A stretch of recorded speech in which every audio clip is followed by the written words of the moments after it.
بسم الله الرحمن الرحيم الحمد لله رب العالمين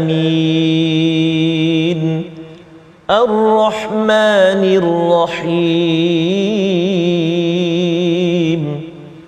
مالك يوم الدين إياك نعبد وإياك نستعين اهدنا الصراط المستقيم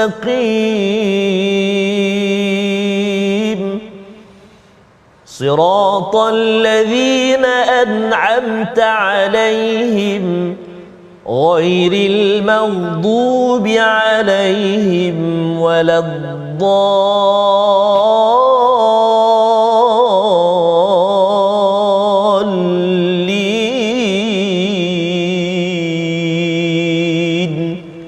آمين صدق الله العظيم. Assalamualaikum warahmatullahi taala wabarakatuh. Waalaikumsalam. Alhamdulillah wassalatu wassalamu ala Rasulillah wa ala alihi wa sahbihi wa mawala. Subhanaka la ilma lana illa ma 'allamtana innaka antal alimul hakim wa la haula wa la quwwata illa billahil aliyil azim.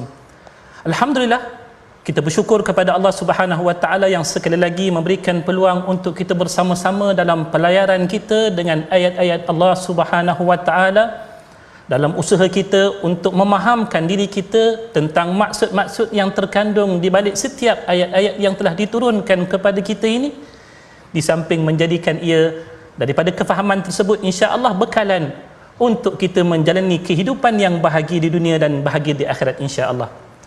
Sebelum kita mulakan pelayaran kita lebih panjang untuk tadabbur hari ini, marilah sama-sama kita mulakan dengan doa yang ringkas. Rabbi syrah li sadri wa yassir li amri wahlul 'uqdatam min lisani yafqahu qawli. Tuan-tuan, puan-puan, para penonton yang dirahmati Allah, pada hari ini saya tidak berkesorangan di studio pada hari ini. Bersama-sama dengan saya Al-Fadhil, sahabat saya, teman saya Al-Fadhil Ustaz Tarmizi Abdul Rahman yang telah memulakan siri kita tadi dengan bacaan suratul Fatihah. Mudah-mudahan suratul Fatihah membuka jiwa kita, amin, minda kita untuk terus menerima hidayah daripada Allah Subhanahu wa taala. Amin. Para penonton yang dirahmati Allah, sebelum kita pergi lebih jauh dengan surah yang baru untuk kita lihat dan tadabbur akannya, marilah sama-sama kita melihat sinopsis surah yang baru yang kita pilih untuk sama-sama kita tadabbur pada hari ini, iaitulah sinopsis bagi surah Al-Mulk. Bagi surah Al-Mulk ini, kita akan melihat bermula daripada ayat yang pertama sehinggalah kepada ayat yang ke-12 nanti biidnillahi ta'ala, di mana daripada ayat yang pertama nanti kita akan melihat betapa di sana ada beberapa dalil yang akan dikemukakan kepada kita bagi menunjukkan kekuasaan Allah Subhanahu wa ta'ala. Dan dalam ayat-ayat ini juga kita akan melihat betapa salah satu daripada makhluk yang telah Allah ciptakan dengan kekuasaannya, iaitulah neraka Jahannam, dan akan diterangkan kepada kita apakah sifat-sifat dan keadaannya, begitulah juga sifat-sifat serta keadaan penghuni yang akan menghuninya. Di samping bila mana telah diceritakan kepada kita nanti tentang sifat neraka Jahannam, akan disulami pula selepas daripada itu berkenaan tentang ganjaran pula bagaimana bagi orang-orang yang takutkan Allah Subhanahu wa taala, adakah mereka akan menerima pembalasan yang sama ataupun berbeza daripadanya. Maka inilah yang sama-sama kita akan hayati dan tadabbur pada hari ini biidnillahi taala. Lalu sebagai pengkisahannya, tuan-tuan dan puan-puan yang dirahmati Allah, para penonton yang sudi bersama-sama dengan My Quran Time pada hari ini, kita harap tuan-tuan dan juga puan-puan tak lupa untuk berkongsi paparan yang terpapar pada skrin tuan-tuan dan juga puan-puan daripada laman Facebook My Quran Time ini, agar kita dapat bersama-sama menerima manfaat daripada perkongsian pada hari ini berserta dengan seluruh yang lain. Setiap daripada usaha kita, perkongsian kita mudah-mudahan akan diganjari oleh Allah Subhanahu wa taala. Tanpa melengahkan masa, sebelum kita meneruskan perbincangan tentang tadabbur kita, kita nak dengar terlebih dahulu bacaan daripada qari kita yang berbahagia Al-Fadhil Ustaz Masya Allah. Tarmizi Abdul Rahman, apa khabar Ustaz hari ini? Alhamdulillah, Fadil Ustaz. Nampak Masya Allah dengan pakaian yang butangnya saja Allah. pun kelihatan Masya Allah. cemerlang je. Allah Masya Allah. Akbar. Allah Rabbi. Ditambah pula insya-Allah sebentar nanti kita akan dengar bacaan Al-Quran daripada yang berbahagia Insya Ustaz Allah, Tarmizi. insya Allah. Marilah sama-sama kita mulakan sesi pelayaran kita dalam tadabbur pada hari ini dengan bacaan Al-Quran daripada yang berbahagia Al-Fadhil Ustaz Tarmizi Abdul Rahman. Silakan Ustaz. Terima kasih, jazakumullah khairal jazak. Yang berbahagia, yang saya kasihi lagi saya hormati Al-Fadhil Al-Ustaz Muhammad Syamsul Hakim bin Abdul Samad, guru saya, sahabat saya, idola saya, guru kita semua, selalu tak asing lagi sebenarnya di TV Al-Hijrah ini.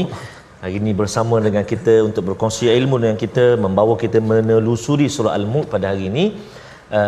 Surah yang disukai oleh ramai daripada kita. Saya yakin tuan-tuan dan puan-puan, ibu-ibu, ayah-ayah juga pasti ada yang menghafalnya, ada yang memang setiap malam menjadi rutin.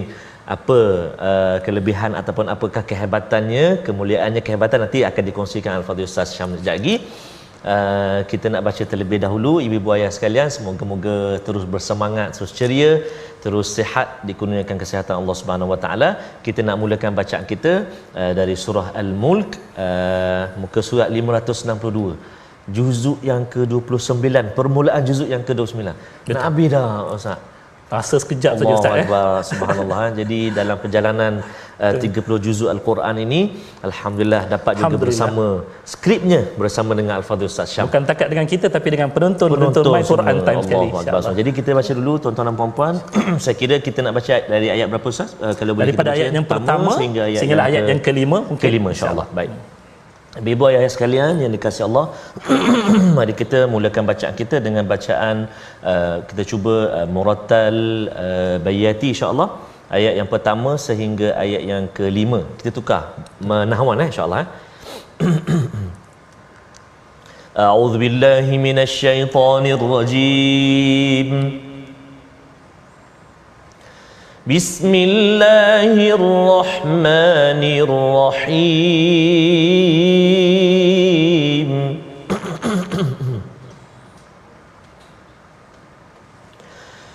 Tabarakalladzi biyadihil mulku wa huwa ala kulli syai'in qadir.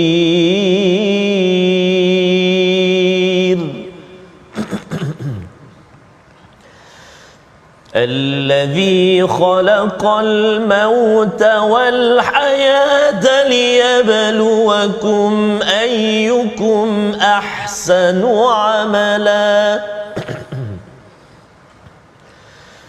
الذي خلق الموت والحياة ليبلوكم أيكم أحسن عملا وهو العزيز الغفور الذي خلق 7 سماوات طباقا ما ترى في خلق الرحمن من تفاوت فارجع البصر هل ترى من فطور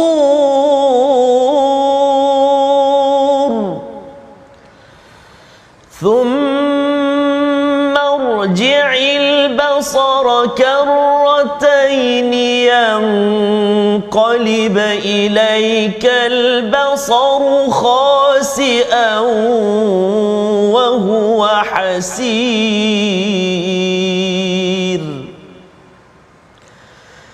ولقد زينا السماء الدنيا بمصابيح وجعلناها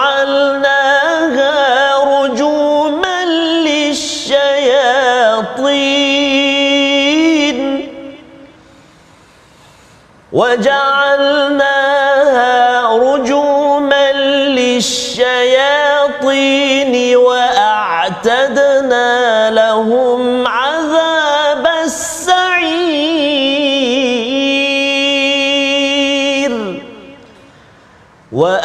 وأعتدنا لهم عذاب السعير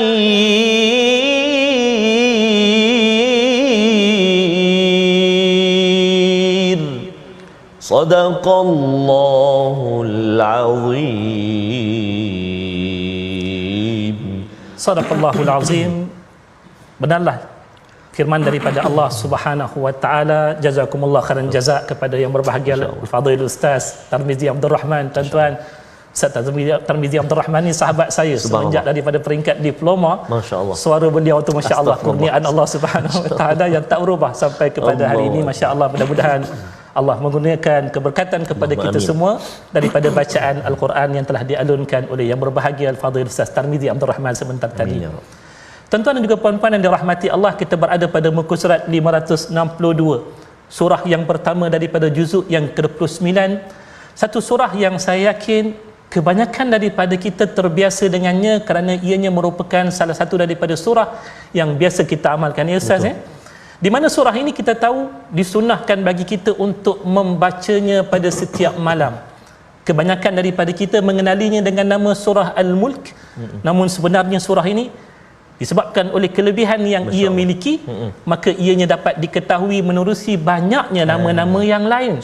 Antara nama-nama bagi surah Al-Mulk yang terkenal iaitulah surah Al-Munjiyah, surah yang akan menyelamatkan biidznillah taala orang yang beramal dengan surah ini seperti mana yang telah disunnahkan oleh baginda Nabi sallallahu alaihi wasallam. Mudah-mudahan mereka akan diselamatkan daripada azab kubur. Begitulah juga disebutkan surah ini dengan namanya surah Al-Waqiyah. Al-Waqiyah. Al-Waqiyah. Bukan Al-Waqiyah. Yang akan, bukan Al-Waqiyah, jangan tersilap dengan ya, Al-Waqiyah iaitulah surah yang akan dapat memelihara diri kita daripada azab kubur dengan izin daripada Allah Subhanahu wa taala. Selain satu lagi nama yang terakhir, ia dikenali dengan nama surah Tabarak. Kerana dimulakan surah ini dengan bicaranya Tabarakalladzi biyadihil mulk. Surah ini mengandungi 30 ayat keseluruhannya dan ia daripada surah-surah Makkiyah. Seperti mana yang telah kita kongsikan, antara pengisian-pengisian utama daripada surah ini tuan-tuan, iaitulah Allah Subhanahu wa taala mendatangkan kepada kita bukti-bukti tanda-tanda kekuasaan Allah Subhanahu wa taala. Maka kalau kita lihat bermula daripada ayat yang pertama, bicara Allah Subhanahu wa taala bagi menggambarkan kekuasaannya itu diterjemahkan menerusi pemilihan perkataan yang pertama lagi, iaitulah Allah menggunakan kalimah Tabarakalladzi biyadihil mulk wa huwa ala kulli syai'in qadir. Maha suci Allah yang menguasai segala kerajaan dan dia yang maha berkuasa ke atas segala sesuatu. Ini penyataan yang awal buat diri kita sebagai perkhabaran. Tidak ada yang lebih berkuasa daripada Allah, bahkan dialah yang berkuasa ke atas segala sesuatu. Tidak ada mana-mana makhluk di alam ini yang bebas daripada kekuasaan Allah. Sehingga kan kita, saya dan juga seluruh para penonton, kita berada pada pertemuan pada hari ini juga, ia berlangsung atas kekuasaan Allah yang mengizinkan pertemuan kita pada hari ini. Kalaulah kita tidak diizinkan oleh Allah, apapun cara yang kita usahakan untuk nak menjayakan rancangan pada hari ini, ia tidak akan mungkin berlaku. Begitu yang telah disebutkan di awal ayat ini, bagi meletakkan keyakinan awal kita bahawasanya iman yang perlu kita iman, tidak ada yang lain selain daripada Allah yang maha berkuasa. Dialah satu-satunya yang Tuhan, dialah satu-satunya Tuhan yang maha berkuasa atas segala sesuatu. Maka daripada ayat yang pertama yang telah diceritakan kepada kita berkenaan tentang kekuasaannya, bermulanya penceritaan itu dengan didatangkan bukti-buktinya. Tuan-tuan, kita teliti ayat-ayat daripada surah Al-Mulk awalannya ini, jelas akan menunjukkan kepada kita bahawasanya Allah yang maha berkuasa ini sememangnya berkuasa pada maksud yang sebenar-benarnya, bukan seperti mana bagi setengah-setengah makhluk satu ketika dahulu kita pernah mendengar apa yang pernah berlaku daripada perdebatan Nabi Allah Ibrahim alaihi salam dan juga musuh Allah yang bernama Namrud. Satu ketika bila mana Nabi Allah Ibrahim mengemukakan cabaran bagi Namrud untuk nak mendakwa ataupun untuk nak membuktikan dakwaannya bahawasanya dia juga Tuhan yang selain daripada Allah, iaitulah untuk memperlihatkan kemampuan dirinya menghidup ataupun mematikan daripada kalangan makhluk.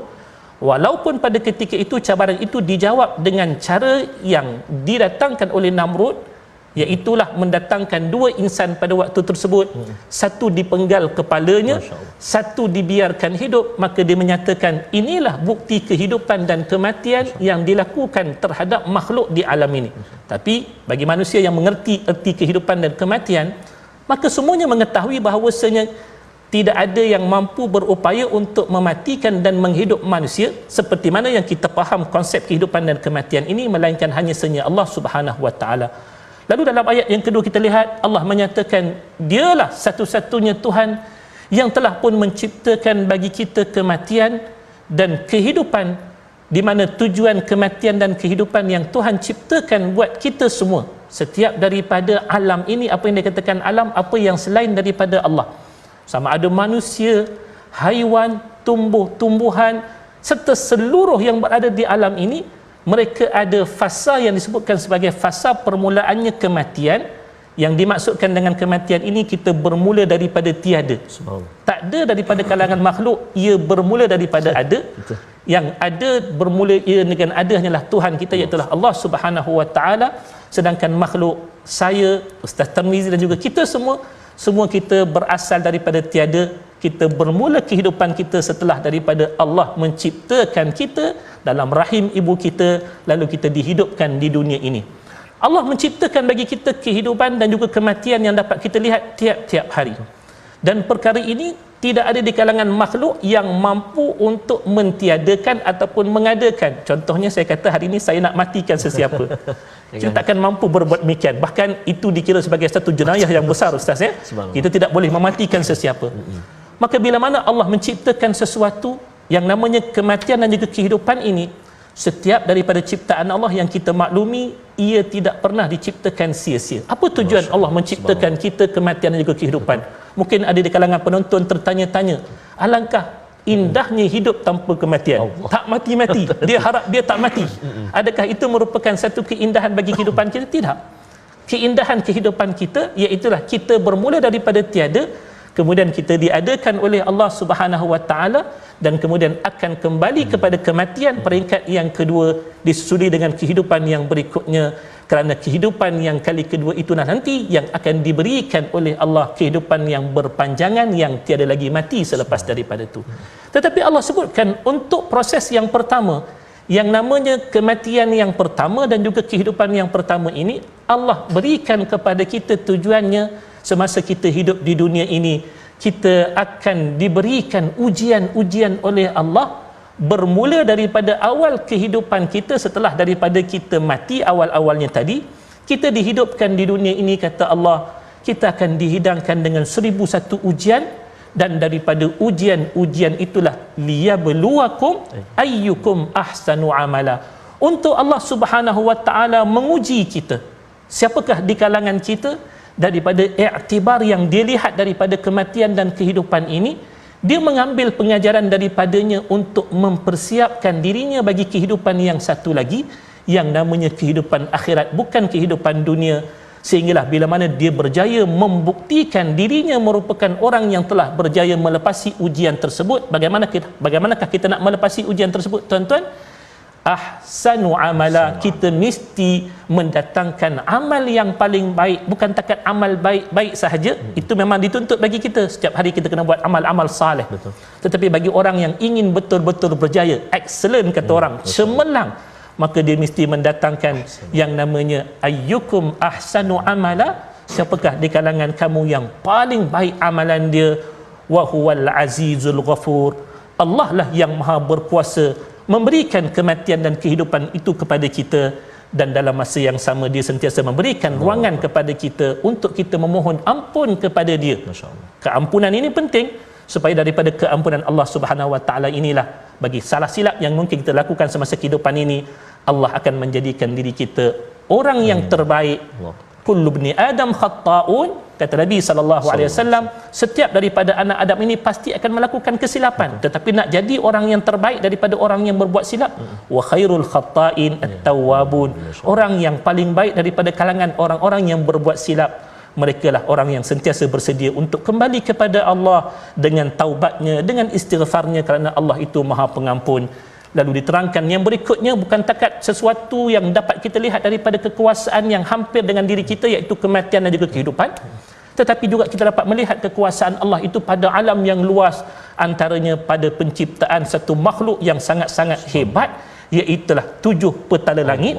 Yang mana kita tahu 7 petala langit ni tuan-tuan, tidak ada mana-mana makhluk yang dapat membinanya, kerana langit kita tahu ciptaan Allah yang sama sekali menyalahi mana-mana penciptaan yang ada, iaitulah kita sebutkan ianya dibina oleh Allah tanpa tiang.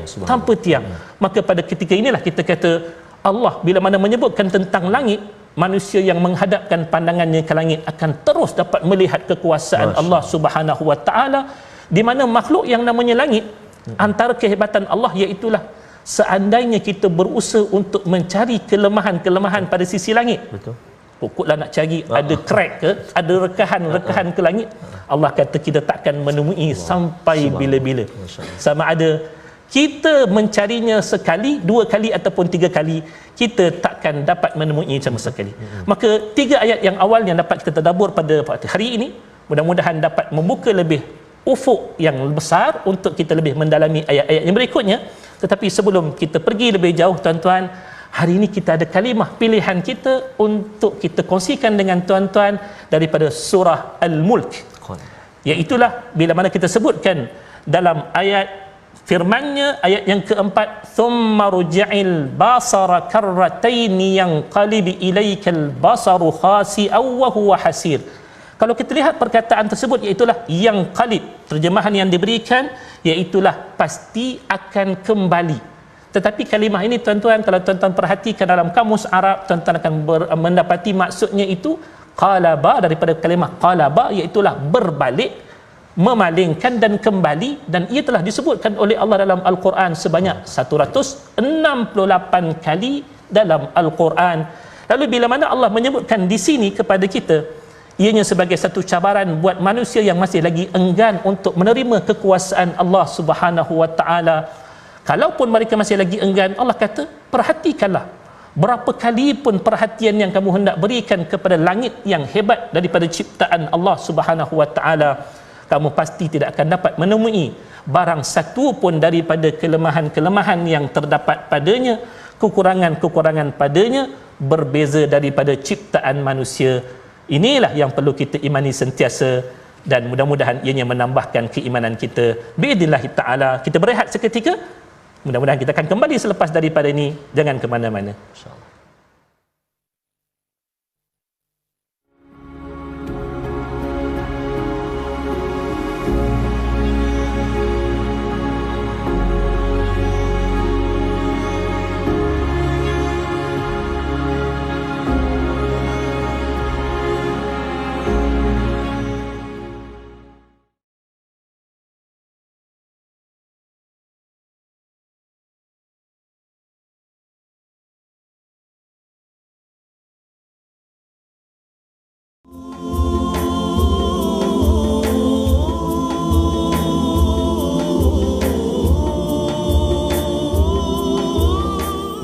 La ilaha illallah Muhammadur Rasulullah. Allahumma salli ala sayyidina Muhammadin wa ala ali sayyidina Muhammad.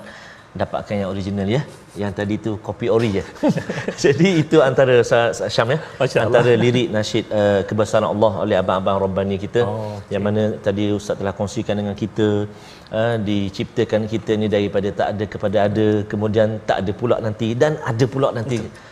Untuk ayyukum ahsanu amala, untuk melihat siapakah di antara kamu atau di kalangan kamu sebaik-baik amalan dia. Kita hidup sementara, tak kira miskin atau kaya, kita akan kembali kepada Allah dan kita akan dinilai segala amal ibadah kita, amalan kita kan. Tapi Allah sebut wa huwal azizul ghafur, sesungguhnya Allah itu maha berkuasa dan Allah itu sesungguhnya maha pengampun. Kalau kita fikir barangkali setinggi gunung dosa-dosa kita, yakin dan percayalah bahawa seluas lautan, bahkan seluas-luasnya pintu pengampunan Allah Subhanahu wa taala. Jadi Ustaz Syam, saya panggil Ustaz Syam pasal sahabat dulu. Allahu akbar. Seperti kata Ustaz Syam tadi, daripada diploma, kemudian belajar, kemudian bekerja, sempat bersama dengan Al-Fadhil Ustaz Syams. Allahu akbar. Syams, nama manja. Alhamdulillah Ustaz Syam. Jadi Ustaz Syam, kita dah tadi sampai ayat 1 hingga 5 dah. 5 bacaan kita kan. Sila teruskan. Kita nak lanjutkan lepas ni insya-Allah dengan bacaan ayat-ayat yang seterusnya. Betul. Sebagai pemula bagi tadabbur kita. Kita nak masukkan dulu suntikan wahyu sebelum perkongsian kita nanti insya-Allah. Silakan kepada Al-Fadhil Ustaz Tarmizi untuk memulakan bacaan. Silakan. Kita sambung ayat yang ke-6 sehingga ayat yang ke-12. Kita nak singgah sekejap sahaja dalam ruangan tajwid ulang kaji kita.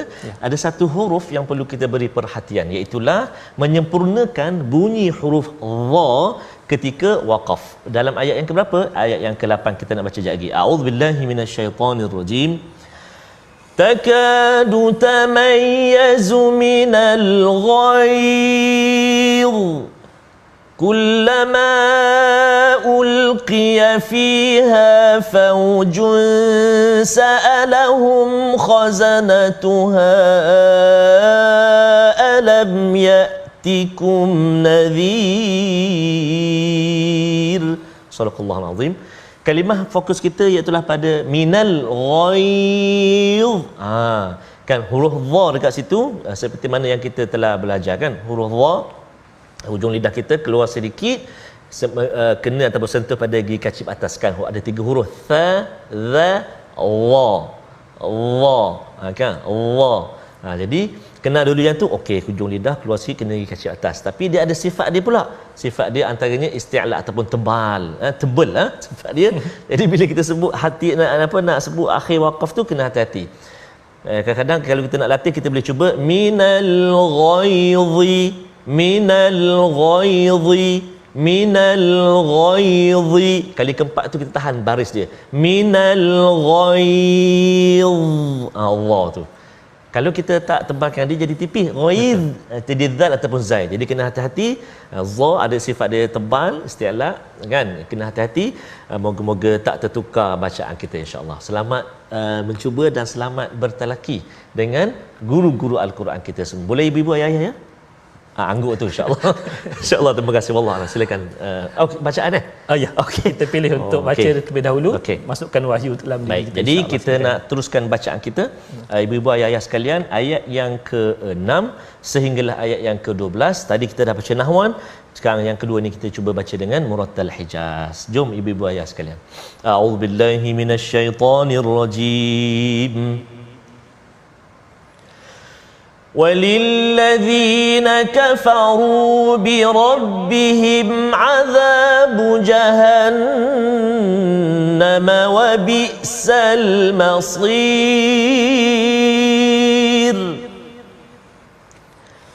إِذَا أُلْقُوا فِيهَا سَمِعُوا لَهَا شَهِيقًا وهي تفور تكاد تميز من الغيظ كلما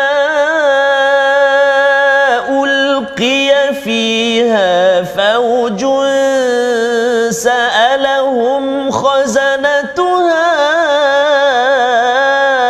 ألم يأتكم نذير قالوا بلى قد جاءنا نذير فكذبنا وقلنا ما نزل الله من شيء إن أنتم إلا في ضلال كبير وقالوا لو كنا نسمع أو نعقل ما كنا في أصحاب السعير فاعترفوا بذنبهم فسحقا لأصحاب السعير إن الذين يخشون ربهم بالغيب إن الذين يخشون ربهم بالغيب لهم مغفرة وأجر كبير صدق الله العظيم. Sadaqallahul Azim. Tuan-tuan, puan-puan, para penonton yang dirahmati Allah, ayah-ayah, ibu-ibu, abang-abang, kakak-kakak yang terus bersama dalam pelayaran kita pada hari ini pada surah Al-Mulk yang kita pilih, di mana pada awalannya tadi kita telah pun dihidangkan dengan ayat-ayat yang menceritakan tentang kekuasaan Allah satu demi satu sekurang-kurangnya pada dua daripada ciptaan Allah yang terbesar, iaitulah pada kematian dan kehidupan yang pertamanya diikuti dengan penciptaan langit yang sama-sama kita boleh perhatikan setiap hari dalam kehidupan kita. Dan bila mana kita perhatikan, kita hadirkan rasa ketundukan diri kita sebagai seorang yang beriman kepada Allah dan sebagai seorang hamba-Nya. Pada ketika mana dibentangkan dalil-dalil yang sebegini, hujah-hujah yang sebegini, sekira-kiranya cukup bagi manusia yang memiliki akal yang sejahtera, jiwa yang sejahtera untuk beriman kepada Allah dan tunduk kepada kebesaran dan kekuasaan Allah Subhanahu wa taala. Ini kerana kalaulah setelah daripada dibentangkan akan hujah-hujah, dalil-dalil, ayat-ayat, tanda-tanda yang membuktikan kekuasaan Allah yang tidak mampu dinafikan oleh mana-mana makhluk yang dapat berfikir dengan benar ini, pilihan yang kedua cuma satu, iaitulah kata Allah bagi mereka yang tetap memilih jalan untuk kufur kepada Allah setelah mereka menolak kekuasaan Allah itu sebagai kekuasaan yang mutlak lagi esa, sehingga mengadakan Tuhan-Tuhan yang lain untuk diangkat sama kekuasaannya menyamai Allah, dalam erti kata mensyirikkan akan Allah Subhanahu wa taala. Maka Allah menyediakan pilihan bagi mereka, iaitulah mereka hendaklah bersedia untuk menerima pembalasannya. Lantaran itulah pada seawal ayat yang ke-6 Allah menyatakan walilladzina kafaru birabbihim adzabu jahannam wa bi'sal masir. Kita tahu setelah daripada kehidupan ini kita akan pergi kepada kehidupan yang satu lagi yang disebutkan dalam ayat kedua tadi, iaitulah kita akan kembali kepada Allah. Maka saat kita kembali untuk kali yang akan datang ini, ianya bukan takat pengembalian yang biasa, tetapi pengembalian untuk menerima pembalasannya. Apa yang kita buat daripada dunia ini, sama ada keimanan ataupun memilih yang sebalik daripadanya, iaitu kekufuran, sama ada amal saleh ataupun amal yang taleh, tidak ada sesuatu pun daripadanya melainkan akan menerima pembalasan.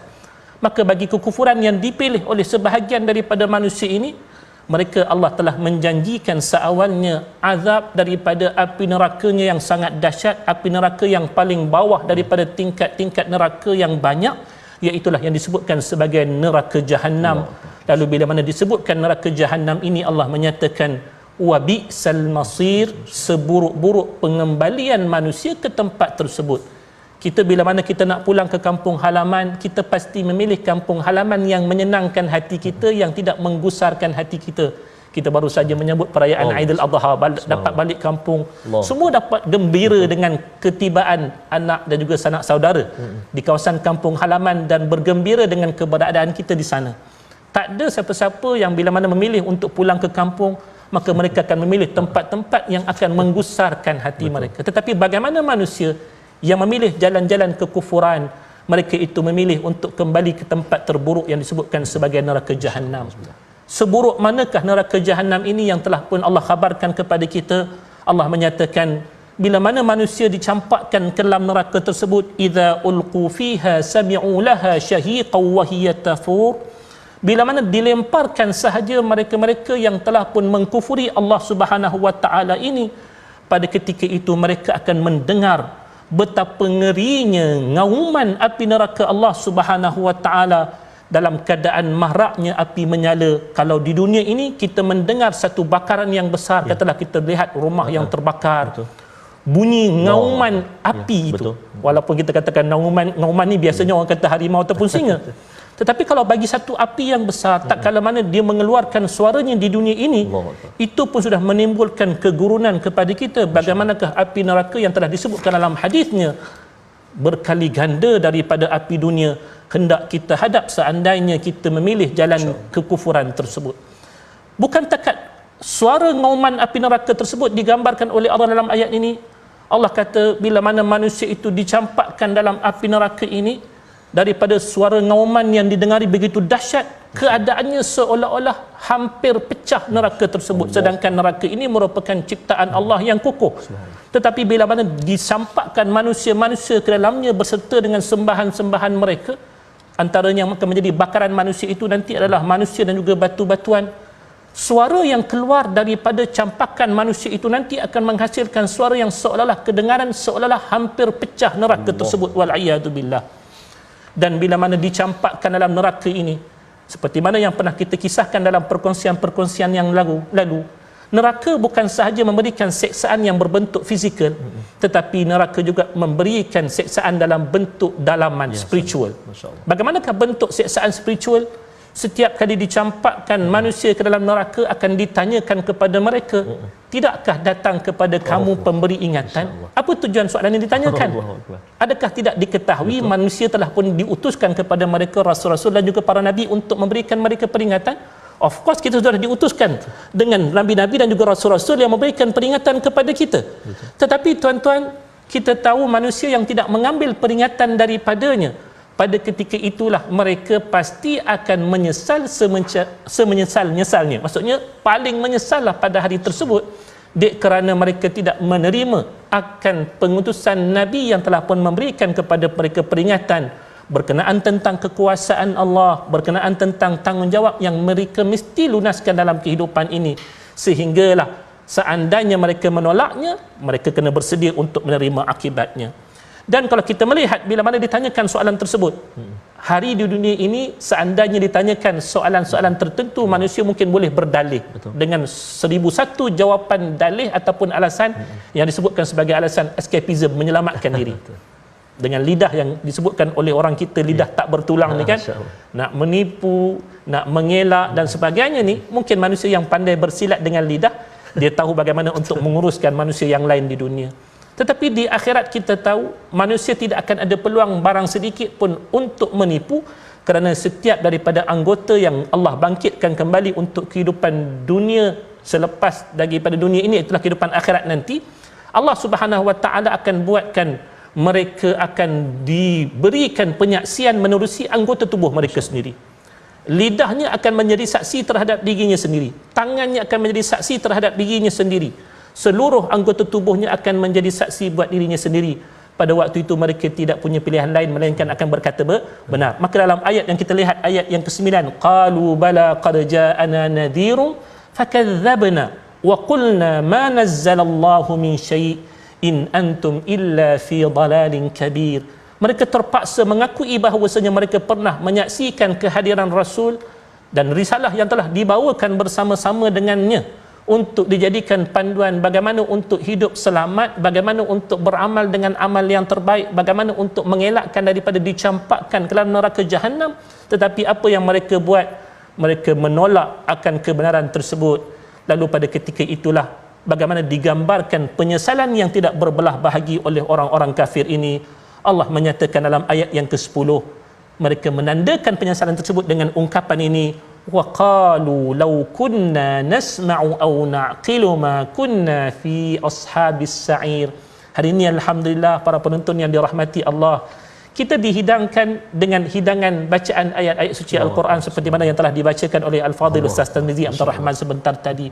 Bukan takat bacaan Al-Quran, kita juga dikongsikan dengan kefahaman yang telah kita kongsikan semampunya oleh saya dan juga yang sahabat-sahabat yang lain sebelum daripada ini, di mana tujuannya tidak lain, bukanlah tujuannya semata-mata untuk diadakan program My Quran Time semata-mata, tetapi inilah tanggungjawab kita untuk berkongsi pesan-pesan yang telah disampaikan oleh baginda Nabi sallallahu alaihi wasallam, agar kita semua tidak akan menyesal kemudian hari. Sifat penyesalan ini tuan-tuan, tidak ada sesuatu penyesalan melainkan ia berada di hujung. Selagi mana kita tidak sampai kepada penghujung, maka pada ketika itulah kita tidak akan bertemu dengan penyesalan. Tetapi pastilah bagi semua yang hidup pada hari ini, kita tak nak dengar penyesalan di hujung, sebaliknya kita nak dengar kegembiraan di hujung, kejayaan di hujung. Maka sebelum sampai kita di penghujung, sama ada kejayaan ataupun penyesalan itulah yang akan berlaku. Inilah yang perlu kita tentukan tindakan pada kita hari ini, tindakan diri kita pada hari ini, sama ada memilih untuk tunduk kepada kekuasaan Allah ataupun memilih untuk yang sebalik daripadanya, iaitu kufur, mengingkari kebesaran Allah yang sememangnya jelas kelihatan di hadapan mata kita. Dan daripada penyesalan yang mereka lafazkan tersebut, kata Allah, mereka mengiktiraf, fa'tarafu bidzambihim fasuhqan li ashabis sa'ir. Lalu mereka mengiktiraf akan sekalian dosa mereka, dosa yang terbesar itu dosa mensyirikkan akan Allah, mengkufuri akan Allah Subhanahu wa taala.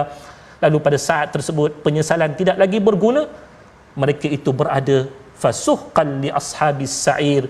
Mereka itu jauh daripada rahmat Allah, yang mereka hampir adalah hampir kepada kebinasaan, hampir kepada kecelakaan, kerana mereka itu akan menjadi penghuni bagi neraka sa'ir. Wal'iyadu billah. Inilah benda yang sama-sama kita kongsikan daripada tadabbur kita ayat-ayat ini. Tujuannya apa dia? Supaya sama-sama kita berusaha untuk mengelakkan insiden yang sebegini satu masa nanti akan berlaku kepada diri kita.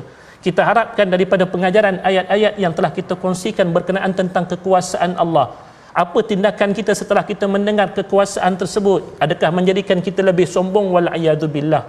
Kerana siapa-siapa yang tetap memilih kekufuran, kita tahu apakah pengakhiran mereka. Lalu bagaimanakah kalau kita memilih kebaikan yang lawan daripada kekufuran tadi? Tak lain tak bukan Allah akan memberikan nasib yang berbeza. Inilah yang kita nak lihat dalam ayat yang ke-12. 12, masya-Allah. Berita gembira. Setelah kita mendengar berita yang menakutkan tadi, kita mendengar berita gembira. Siapa-siapa yang setelah dia mendengar kekuasaan Allah Ta'ala ini, dia nak memilih untuk beriman, maka pada ketika inilah Allah menyatakan, innal ladhina yakhshawna rabbahum bil ghaib lahum maghfiratu wa ajrun kabir. Orang yang memilih untuk takutkan azab api neraka Jahannam yang akan tiba kalau dia memilih kekufuran, maka dia memilih untuk takutkan Allah pada hari ini atas sifat kekuasaannya boleh menghukum manusia yang kufur kepadanya, maka dia memilih jalan taqwa, dia memilih jalan keimanan. Maka pada ketika itu Allah telah menjanjikan bagi mereka, Allah berikan kepada mereka keampunan bagi kesilapan-kesilapan yang mereka lakukan, dan Allah memperuntukkan bagi mereka ganjaran yang besar. Agak-agak apa ganjaran yang besar yang Allah akan sediakan, Ustaz? Allah, tak lain tak bukan apa dia? Syurga Allah Subhanahu wa taala. Tidak ada yang lebih besar daripada ganjaran syurga. Hari ini kalau kita harapkan habuan duit dan sebagainya, duit akan habis, dunia akan habis. Tapi akhirat seperti mana yang disebutkan oleh Allah, lahum maghfiratu wa ajrun kabir. Tuan-tuan juga puan-puan yang rahmati Allah, inilah ayat-ayat yang telah kita kongsikan pada hari ini, daripada ayat yang pertama sehinggalah kepada ayat yang ke-12. Ia telah dibacakan terlebih dahulu dan kemudian dihuraikan bersama-sama pada hari ini. Kita harapkan mudah-mudahan ianya memberikan peringatan kepada kita semua. Amin. Dengan peringatan yang benar daripada Al-Quran. Tuan-tuan juga puan-puan para penonton yang dirahmati Allah, sebagai penegasan untuk hari ini, kita dapat melihat daripada ayat-ayat ini, ayat-ayat yang kita pilih, di mana di sana adanya ayat yang menakutkan kita. Betul. Dan ada ayat-ayat yang menggembirakan kita. Ayat-ayat yang menakutkan kita, kita ambil sebagai peringatan. Ayat-ayat yang memberikan kita kegembiraan, ianya sebagai harapan. Mudah-mudahan Allah Subhanahu wa taala benar-benar menyuluh diri kita dengan suluhan yang benar. Daripada apa yang kita kongsikan pada hari ini, tuan-tuan, ada beberapa pengajaran yang besar yang dapat kita ambil daripada perkongsian ayat 1 hingga 12 ini. Yang pertamanya, kita harap daripada kematian dan juga kehidupan yang saling kita lihat tiap-tiap hari berlaku ini, pilihlah untuk melakukan bukan takat amal yang baik, tetapi amal yang terbaik. Sebab kita pasti akan berbangga kalau kita dapat kembali kepada Allah dengan amal yang terbaik tersebut, sebagai persiapan kita menghadapi kematian yang akan menghidupkan kita bagi kehidupan yang kedua nanti, insya-Allah. Kemudian bila mana kita dapat melihat pada tanda-tanda kebesaran Allah yang telah Allah paparkan di hadapan mata kita, pandanglah dengan pandangan yang berfikir. Bukan takat melihat sekadar melihat kebesaran tersebut, tetapi lihatlah dengan berfikir, tadabbur akan ayat-ayat Allah, sama ada ayat-ayat Al-Quran ataupun ayat-ayat yang dilihat dengan mata kepala kita. Lalu daripada kebesaran yang kita lihat dengan pandangan mata kepala kita, disusuli dengan sulaman ayat-ayat suci Al-Quran yang kita dengar ini, tuan-tuan, kita akan dapat menghayati sebenar-benarnya. Kita akan dapat hidup dengan kebesaran Allah, supaya kita dapat menundukkan kesombongan diri kita dan kesombongan manusia, agar kita semua tetap dalam jalan keimanan. Dan yang ketiganya, tuan-tuan, antara pengajaran daripada ayat yang 1 hingga 12 ini yang terakhirnya, iaitulah pada ayat yang ke-10. Bila mana kita melihat akan dunia ini yang adanya di sana kesusahan, keperitan daripada ujian-ujian yang Allah datangkan kepada kita dalam ujian yang sementara ini, tuan-tuan, kita harap kita tidak merasa lemah daripadanya, kerana setiap ujian daripada Allah, pasti Allah nak memberikan kepada kita solusi supaya kita dapat melakukan yang terbaik daripadanya, dan pada ketika itulah kita akan dapat jadi hamba yang terbaik. Bagi hamba yang terbaik, balasannya ialah syurga Allah Subhanahu Wa Taala. Alhamdulillah tuan-tuan, kita dapat akhiri pelajaran kita pada hari ini pada ayat yang ke-12. Tapi sebelum daripada kita tangguhkan pertemuan pada hari ini, kita nak dapatkan keberkatan dengan bacaan doa yang akan dibacakan oleh yang berbahagia Al-Fadhil Ustaz Tarmizi Abdul Rahman. Dipersilakan Ustaz. Terima kasih Fadil Ustaz Syafiq. A'udzubillahi minasyaitonirrajim. Bismillahirrahmanirrahim. Alhamdulillahi rabbil alamin, wassalatu wassalamu ala asyrafil anbiya'i wal mursalin wa ala alihi wa sahbihi ajma'in. Ya Allah wa ya Rahman wa ya Rahim, di saat yang penuh barakah ini ya Allah, di dalam kemuliaan Al-Quran ini yang kami belajari, yang kami baca, yang kami lihat ayat-ayatnya ya Allah, maka kami mohon kepadamu, ampunilah dosa-dosa kami, ampunilah dosa ibu ayah kami, ibu ayah mertua kami, muslimin muslimat, mukminin dan mukminat bi rahmatika ya arhamar rahimin. Wa sallallahu ala sayyidina Muhammad wa ala alihi wa sahbihi wa baraka wa sallam, walhamdulillahi rabbil alamin. Taqabbalallahu minkum, minna minkum taqabbal ya karim. Moga-moga Allah Subhanahu wa taala perkenan doa kita dan juga apa juga hajat kita, dan moga-moga Allah Subhanahu wa taala terus kurniakan kesempatan kepada kita untuk memohon ampun kepada Allah Subhanahu wa taala. Moga-moga kita tergolong dalam kalangan hamba Allah yang bertemu dengan Allah Subhanahu wa taala dengan baik amalan kita. Amin ya rabbal alamin. Jom kita terus bersama dalam tabung gerakan Al-Quran. Sama-sama kita menghidupkan generasi Al-Quran. Kita nak sabarkan Al-Quran, bacaannya, pemahamannya, dan juga moga-moga kita diberi kekuatan oleh Allah SWT untuk mengamalkan isi kandung Al-Quran. Terima kasih, terima kasih, terima kasih pastinya kepada Al-Fadhil Ustaz Muhammad Syamsul Hakim bin Abdul Samad atas ilmu yang dikongsikan pada kita pada hari ini. Dan juga insya-Allah jangan lupa untuk ikuti malam ini siaran ulangan, dan juga pada besok pagi, dan My Quran Time, baca, faham dan amal berhenti seketika hari ini. Jumpa lagi esok insya-Allah taala. Assalamualaikum warahmatullahi wabarakatuh. Terima kasih.